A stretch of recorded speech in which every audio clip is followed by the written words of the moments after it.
it's working. They're protesting in front of the White House weekly, daily. It's hard not to feel it when you walk outside and you're going to see people going on a hunger strike. At least for the people that are inside that have to make these policies, they feel it every day.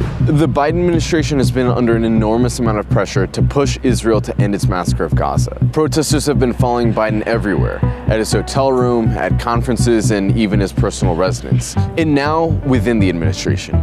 Tonight, we're talking to an anonymous Biden staffer who's one of the main organizers calling for the Biden administration to end Israel's massacre in Gaza.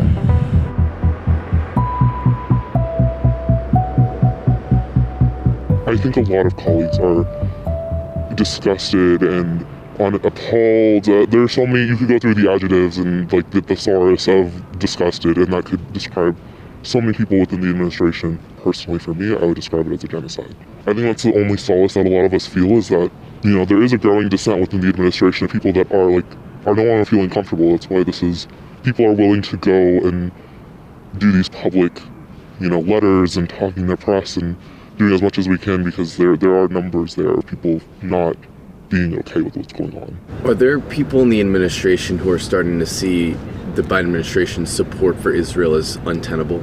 There's a real internal kind of battle that is having to be played, that, they're very aware that their own staff, there are people, we have now 650 plus signers on our letter. There are letters from other agencies, dissent memos and dissent cables. Political appointees and civil servants serve two different purposes, but as a political appointee, you basically serve at the pleasure of the president. You are there to uphold the president's agenda, and it's like an unsaid rule of you're not gonna dissent externally. And when that is brought upon, it's very much just some places where people no longer feel comfortable even working for this president. Biden can pick up the phone right now and say, we're ending aid, you gotta stop this. What is stopping the administration from doing that? I think we, as a country, have a precedent of supporting, Israel, of support and unconditional support. And that is something that has been set for 54 to 75 years, since the creation of Israel, and also one of the strongest lobbies, one of the strongest supporters. And while that's, that dam is breaking slowly, gets punctured, I feel every day. The Biden administration's policy on Palestine has been one of its least popular policies, and Arab Americans are saying, they regret voting for Biden. They're not going to vote for him again in the re-election. He's literally become Genocide Joe. People in the administration must be thinking that this could tank his re-election, right? Yeah, and so it's not just Arab Americans that are feeling this dissent, right?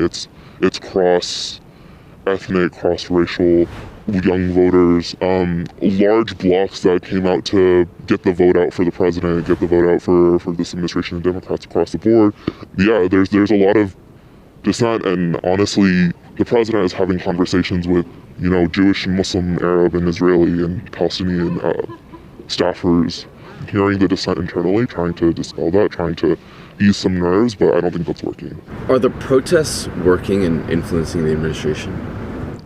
I think it's hard to not feel every day. I mean, they're protests in front of the State Department, they're protests in front of the White House weekly, daily, in front of the DNC, in front of different offices and across the city. Here in the administration, it's hard not to when you walk outside and you're going to see people going on a hunger strike, or people out here every day protesting. It's working, at least for the people that are inside that have to make these policies. They feel it every day, and we hope that you continue to do so, because slowly but surely we're chipping away to hopefully call for a ceasefire.